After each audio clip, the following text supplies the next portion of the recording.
इलाहा इल्लल्लाहु वल्लाहु अकबर वलिल्लाहिल हम्द। इन तकबीरात को तकबीरात तशरीक कहा जाता है। इनके चंद अहकाम ज़हन नशीन फरमा लीजिए। नंबर 1, 9 ज़ुल्हज्जा की फजर से लेकर 13 ज़ुल्हज्जा की असर तक जो शख्स भी जमात के साथ नमाज पढ़े तो इमाम अबू हनीफा रहमहुल्लाह के नज़दीक, और अगर अकेले नमाज भी पढ़े तो आपके दोनों शागिर्द इमाम अबू यूसुफ और इमाम मोहम्मद रहमहुमुल्लाह, जिनको साहिबैन कहा जाता है, उनके नज़दीक फ़र्ज़ों से सलाम फेरने के फ़ौरन बाद एक बार बुलंद आवाज़ से इन तकबीरात को पढ़ना वाजिब और 3 बार पढ़ना अफजल है। अगर इमाम साहिब सलाम फेरने के बाद इन तकबीरात को पढ़ना भूल जाएं तो मुक्तदी इमाम साहिब की पैरवी करते हुए खामोश नहीं रहेंगे। अगर उनको याद है तो वो बुलंद आवाज़ से पढ़ना शुरू कर दें, इमाम साहिब को भी याद आ जाएगा।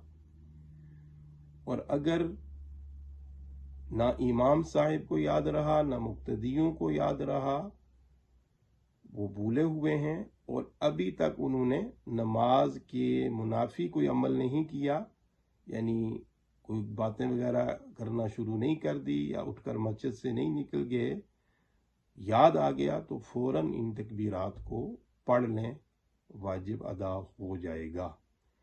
लेकिन अगर ये नहीं पढ़ सके, भूल गए, नमाज के बाद बातें करना शुरू कर दी या मस्जिद से चले गए, तो बाद में याद आया कि हमने तकबीरें नहीं पढ़ी, तो अब इनकी कज़ा नहीं है।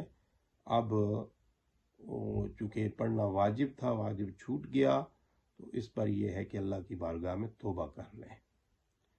दूसरा मसला इसके हवाले से ये भी याद रखें कि जो शख्स जमात के साथ आकर मिला और उसकी कुछ रकतें मिस हो चुकी हैं, उस पर भी ये तकबीरात पढ़ना वाजिब हो चुकी हैं। लेकिन अब वो जब इमाम सलाम फेरेगा तो वो मसबूक है, उसकी कुछ रकतें रहती हैं, वो इमाम के साथ सलाम नहीं फेरेगा, खड़े होकर अपनी तकबीरें अपनी बकिया रकतें मुकम्मल करेगा, और जब फिर वो बाद में सलाम फेरेगा तो फिर वो इन तकबीरात को पढ़ेगा। वाजिब है एक बार बुलंद आवाज़ से पढ़ना और 3 बार पढ़ना अफजल है। लेकिन अगर ऐसा हुआ कि वो इमाम के साथ भूलकर सलाम फेर बैठा और उसने इमाम के साथ ये तकबीरें भी पढ़ी, अभी तकबीरें पढ़ी ही थी कि उसको फ़ौरन याद आ गया कि मेरी कुछ रकतें रहती हैं, तो तकबीरें पढ़ने की वजह से उसकी नमाज टूटी नहीं है। वो फ़ौरन खड़ा हो जाए और अपनी बकिया रकतें जो है वो मुकम्मल करे। इस सूरत में सजदा साथ भी करे और फिर सलाम जब फेरे तो अब उस पर इन तकबीरात को दोबारा पढ़ना वाजिब नहीं रहा, वो वाजिब अदा हो चुका है।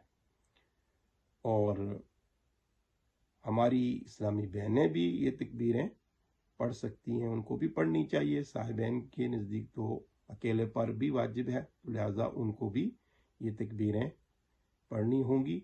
लेकिन अगर वो किसी ऐसी जगह पर हैं कि उनकी आवाज़ गैर महरम वगैरह तक पहुंच सकती है, तो फिर वो बुलंद आवाज़ से नहीं पढ़ेंगी, वो इतनी आवाज़ से ही पढ़ें कि उनकी अपनी आवाज़ अपने कान तक ही जाए। तो इस साल ये तकबीरें इतवार की फजर से स्टार्ट की जाएंगी और जुमरात की असर तक, जुमरात के दिन असर तक, इन असर के बाद भी पढ़ी जाएंगी। उसके बाद इनका वक्त जो है वो ख़त्म हो जाएगा।